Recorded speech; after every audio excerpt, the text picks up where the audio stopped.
Bienvenidos a Sin Filtro. En los últimos días, las fuerzas de seguridad han realizado operativos que han dado como resultado la captura de pandilleros, algunos de ellos provenientes de otros países del área centroamericana. ¿Qué está pasando en el Istmo con el tema de las pandillas? Ese es el tema de la noche, la etiqueta SF Mara Regional. A continuación, la nota que nos explican cómo se están realizando estos operativos y las acciones que las entidades de seguridad están realizando para combatir este flagelo.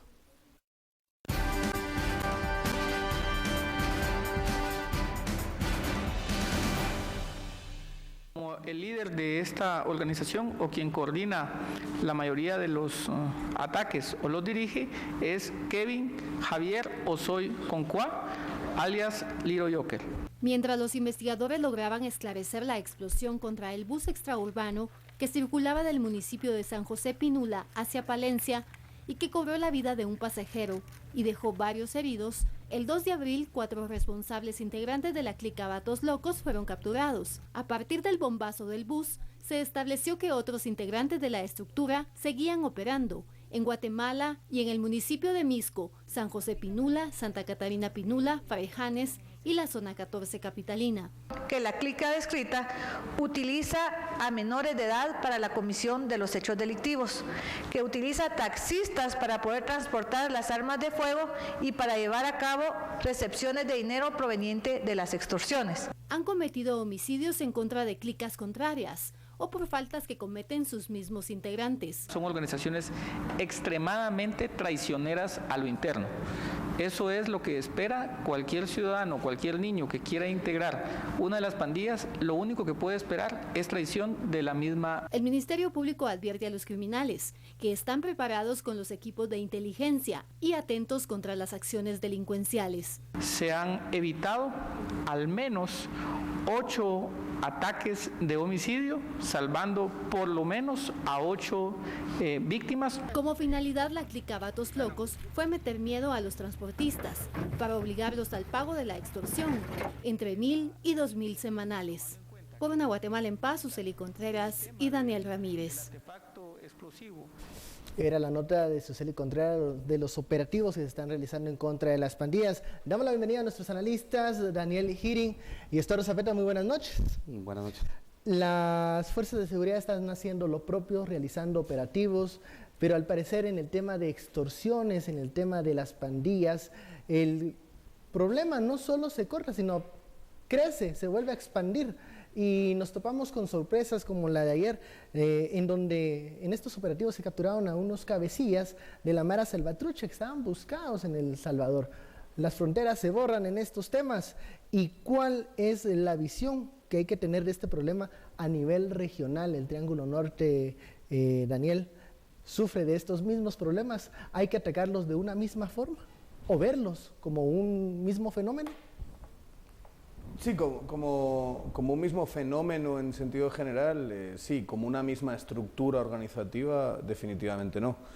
Las maras siempre se van configurando, incluso cuando pensamos en la mara en un sentido amplio, por clicas, por unidades territoriales pequeñas que son en última instancia comunitarias, vamos a decirlo así, de relaciones interpersonales y que se van de alguna manera asociando en un estilo relativamente parecido al del vasallaje medieval con sistemas superiores. Claro, cuando pensamos, esto lo hemos dicho ya varias veces aquí, cuando pensamos en Mara salvadoreña, es una Mara muchísimo mejor organizada, especialmente porque cometieron la torpeza las autoridades salvadoreñas de dividir las cárceles por Mara.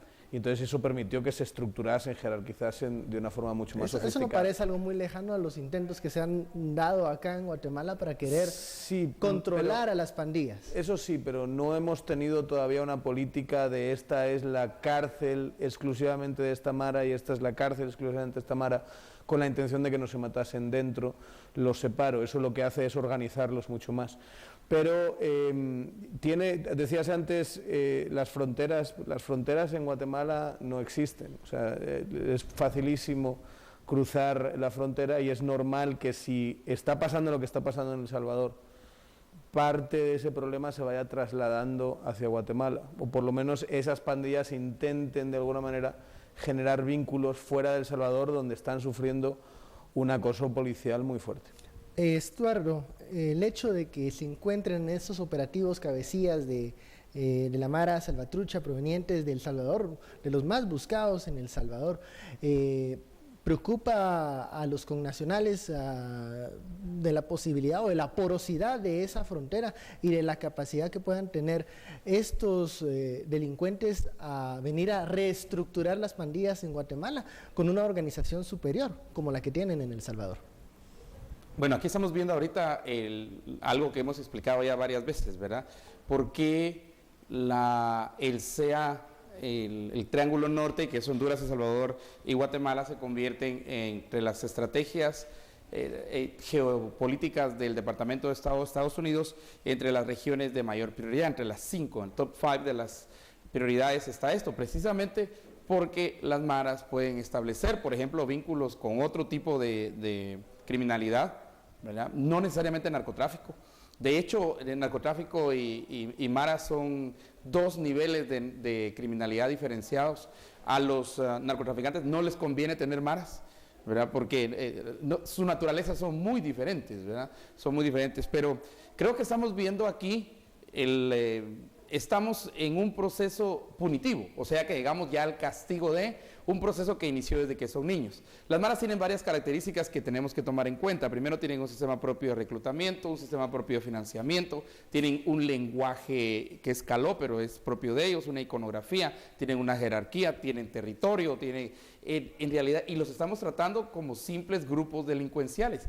En realidad, el tratamiento tiene que ir mucho más allá y tiene que ser preventivo. Como una, digamos, como lo que has explicado, es casi que un fenómeno social que se tiene que combatir con la misma y que empieza visión, a los 7 y 8 años. O sea, creando esas mismas comunidades para evitar que se incluyan a las maras, crear estos ambientes sanos para que no sean los jóvenes permeables. Pero para 7 y 8 años, porque otra de las características que son aspiracionales. Entonces, 7 y 8 años, yo vivo en la zona 18 y hablas con niños de 7 y 8 años, ya en ciertas áreas... Por más operativo que haga la fuerza de seguridad, no se va a poder contrarrestar. Porque solo los está castigando y al castigarlos los genera como mártires. Y los niños aspiran a ser, quieren ser eso cuando sean grandes. Es impresionante. Uno cree que castigar a los mareros va a detener y que los niños van a decir, yo no quiero ser eso, no sé qué. Es cuando más quieren serlo. Es impresionante el nivel propio de reclutamiento que tienen. Ahora, y eso no lo hemos entendido. Vamos al primer corte, pero mucha gente en redes sociales nos dice queremos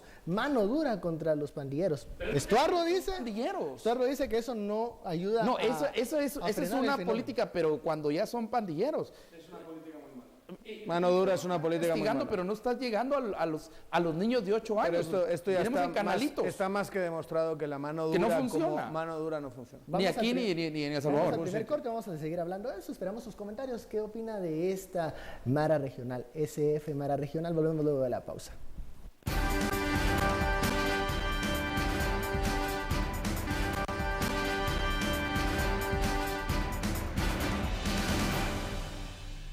Regresamos a Sin Filtro, vamos directamente al sondeo que hemos lanzado en la cuenta de Twitter con Guatevisión SF Mara Regional. ¿Cómo se debe combatir? Un 51% cree que esto se debe combatir con inteligencia. Un 37% cree que es con fuerza de fuego, con el ejército. Y un 12% cree que hay que cerrar las fronteras porque el tema se está saliendo de control. Hablábamos en el bloque anterior que uno de los temas principales es evitar el reclutamiento de nuevos integrantes a las pandillas y mucho de eso, de esa labor, tiene que ver con crear espacios seguros para que las pandillas no sean un espacio atractivo para los jóvenes. Sin embargo, también la gente pide medidas severas en contra de los pandilleros ante los crímenes que ellos cometen. Nos decía Daniel, la política de mano dura ha fracasado totalmente. Desastre. Pero en la gente hay aún una percepción de que eso puede funcionar y que eso es lo que se merecen. Es un poquito como las evidencias que tenemos a favor de la pena de muerte, que siempre que uno lo menciona la gente se enfada mucho. La pena de muerte no funciona. Está más que probado que la pena de muerte es una política pública muy mala para prevenir e incluso para castigar el crimen. Lo mismo pasa con mano dura. La evidencia que tenemos es que la mano dura aislada no significa que no haya que ser firme y que haya que actuar con autoridad sobre el que viola la ley, pero la mano dura como política pública aislada es un desastre que solo genera aún más violencia. Y hay que pensar, por ejemplo, cuando se piensa en términos de maras, la mayor parte de estas maras crecen y se desarrollan en núcleos urbanos desordenados, cerrados, que generan espacios tan pequeños que el Estado no puede entrar. Entonces, por ejemplo, una política que nos permita tener espacios más abiertos, que haya más presencia del Estado, no digo que vaya a solucionar automáticamente el problema de las maras, pero sería una aproximación mucho más inteligente. Y por cierto, que bien que la audiencia sí está pensando en términos de inteligencia y no en términos de cerrar las fronteras, que sería otro desastre absoluto. Ahora, ¿cómo diferenciamos las políticas apegadas a derecho con la fortaleza del Estado a esto que nos han vendido como la idea de la mano dura? ¿Cuál es la diferencia? El problema del Ministerio de Gobernación es que el Ministerio de Gobernación está destinado a presentar resultados en un conteo un head counting, o sea, conteo de cabezas, pues. Digamos, si el Ministerio de Gobernación quiere que atrapamos 20 mareros y que todos los guatemaltecos de pie, digamos, ya, ¿verdad? El problema está que esos 20 que atraparon significa que atrás vienen 1.500 más preparándose por el sistema que se tiene, porque el trabajo no está enfocado a los que vienen atrás, el trabajo está enfocado, digamos, al marero grande, al marero líder, entre comillas, y la jerarquía de estos obviamente los hace muy fuertes, sobre todo a los que están arriba, pero el sistema de reclutamiento es todavía mucho más eficiente. Otra vez, de hecho, una vez surgió en el Ministerio de Gobernación, duró muy poco, un programa que se llamaba la barrera de los 12. La barrera de los 12, y el ministro y la gente de Gobernación ha de conocer de ese programa, no sé por qué lo dejaron, pero era empezar a trabajar para que los niños antes de los 12 años no entraran o no fueran convencidos de entrar a este proceso. No, digamos, castigar a los grandes y a la clica. Las mareras tienen ese concepto que una vez tomado el rey, digamos, muerto el rey, viva el rey, o apresado el rey, viva el rey. Además, recuerden que la vida loca no la hemos entendido. La vida loca son los 3 espacios en los cuales el marero vive y se dedica a eso: cárcel, hospital o cementerio. Y la cárcel muchas veces no es un castigo, la mayoría de veces no es un castigo, es parte de subir en la jerarquía, es parte de llevar hacia adelante honor. Si recordamos algunos extremos que hemos vivido en Guatemala, se recuerdan mucho de aquellos ejemplos cuando en los alrededores de Villanueva aparecían amarrados estos supuestos pandilleros que extorsionaban a las rutas del transporte de la localidad. En algún momento se habló de que Villanueva estaba limpia de ese tipo de hechos delictivos. Fue un error. ¿Quién mintió? Claro que eso no. Fue una mentira. Eso no. Los mismos empresarios de buses decían que ya no sufrían extorsiones. Fue una mentira. Falso. Porque llegó a ocupar a alguien más. Esta semana pararon el sistema de transporte, el servicio de transporte, precisamente por eso. Mi punto es, ni ese ejemplo extremo de liquidar a los pandilleros de una forma barbárica libra o termina este problema. Los fortalece. Por esa vocación de mártir que tienen algunos. Correcto. Porque en la jerarquía necesitan, de hecho, sacarlos de los medios es una forma de premio porque tienen evidencia de lo que hicieron. Ese es un premio. Y matar a la gente no cura las razones sociales, económicas que generan las maras. O sea, que hacen que la mara surja. Esto no tiene que ver con personas en particular que tienen rasgos psicopáticos, aunque las personas con rasgos psicopáticos ascienden claramente en la jerarquía de esas organizaciones, sino que tiene que ver con las causas de urbanidad desordenada, de desestructuración familiar, de abandono por parte de la política estatal, de falta de oportunidades de trabajo y de tantas otras cosas que van generando estas organizaciones que en última instancia son criminales, pero que también son comunitarias y sociales. ¿Cómo terminamos entonces con fenómenos como el sicariato, con las extorsiones?